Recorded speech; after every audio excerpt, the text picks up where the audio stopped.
Hi hello welcome to Bathukodi channel అండి. ఈరోజు మన ఛానల్లో పప్పిళ్ళలు లేదా నిప్పట్లు లేకపోతే పప్పు చెక్కలు అన్నీ ఒకటే అనమాట. వీటిని ఎలా చేసుకోవాలో చూద్దాము. ముందుగా మనకు బియ్యం పిండి కావాలి.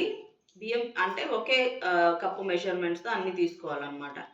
ఈ గ్రీన్ కప్పుతో 6 కప్పుల బియ్యం పిండి, తర్వాత 1 కప్పు మైదా, 2 కప్పుల శనగగింజల పొడి అన్నమాట. పల్లీల్ని బాగా దోరగా వేయించుకొని పొడి చేసుకోవాలి, అది 2 కప్పులు.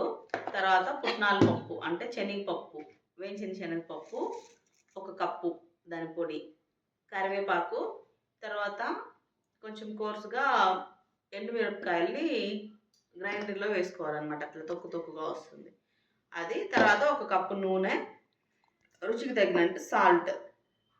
ఫస్ట్ ఇంకా ప్రాసెస్లోకి వెళ్దాము. ఫస్ట్ 6 కప్పుల బియ్యం పిండిని తీసుకొని అందులో 1 కప్పు మైదాన్ని యాడ్ చేయండి. యాడ్ చేసి బాగా కలుపుకోవాలా. తర్వాత ముందుగానే వేయించి పెట్టుకున్న పల్లీల్ని పొడి చేసుకొని 2 కప్పులు అది.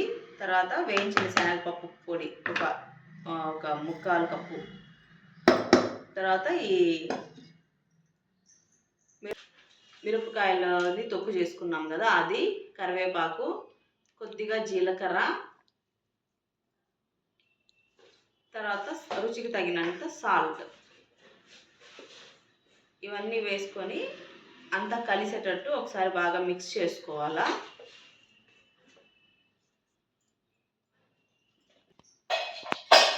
ఇవన్నీ బాగా మిక్స్ చేసుకొని ఆలోపు మనం ఒక స్టవ్ మీద ఒక 6 to 7 టేబుల్ స్పూన్స్ ఆయిల్ అనేది వేడి చేసుకోవాలన్నమాట. ఆయిల్ దీంట్లో వేయడం వల్ల బాగా పొరలుగా టేస్టీగా వస్తుంది.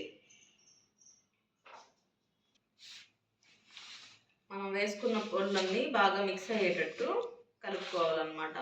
ఇందులో మైదా వేయడం వల్ల గట్టిగా లేకుండా మెత్తగా టేస్టీగా వస్తుంది. ఎక్కువ వేయం కాబట్టి, ఒక 1/4 కప్పు మైదానే కాబట్టి.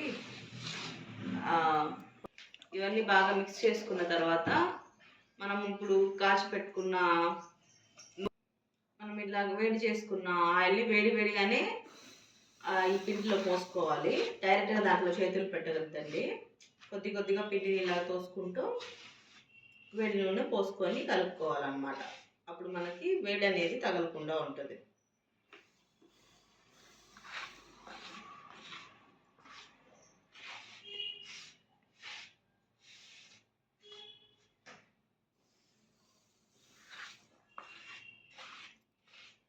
ఒక 1/2 కప్పు పైనే పడుతుందండి నూనె.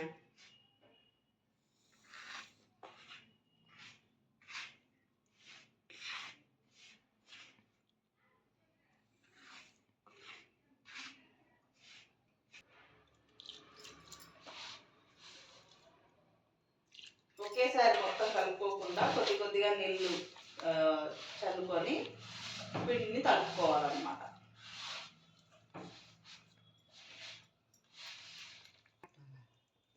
పిండిని కొద్దిగా మనము కలుపుకున్నాం అనుకోండి, అది ఫ్రెష్గా మనకు బాగా పొరలుగా వస్తుంది. ఒకేసారి కలిపితే కొంచెం గట్టి అయిపోతుంది అనమాట.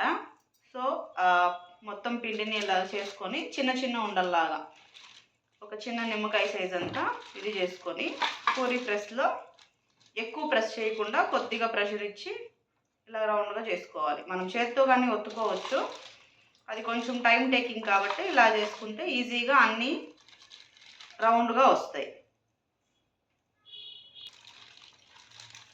ఆలోపు మనము స్టవ్ మీద నూనె పెట్టుకొని పోసి దాన్ని కాగనివ్వాలి బాగా. తర్వాత మనము ముందుగానే ఒత్తుకున్న ఈ పప్పిళ్ళ పిండిని ఒక్కొక్కటిగా ఆయిల్లో వేసుకోవాలి.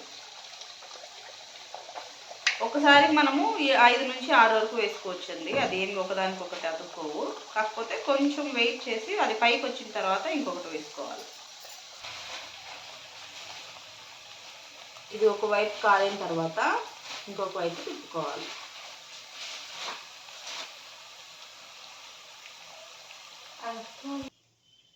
ఇది ఇలా గోల్డెన్ బ్రౌన్ కలర్లోకి వచ్చిన తర్వాత తీసేసుకుంటే మన నిప్పట్లు పబ్బిళ్ళలు రెడీ అవుతాయి. ఇదే విధంగా మిగిలిన పిండిని కానీ మొత్తం మనము చేసుకుంటే ఈ పప్పు చెక్కలు పబ్బిళ్ళలు అనేవి రెడీ అవుతాయి అన్నమాట. ఇది ఒక నెల అయినా కానీ పాడవకుండా క్రిస్పీగా టేస్టీగా ఉంటాయి, మెత్తగా.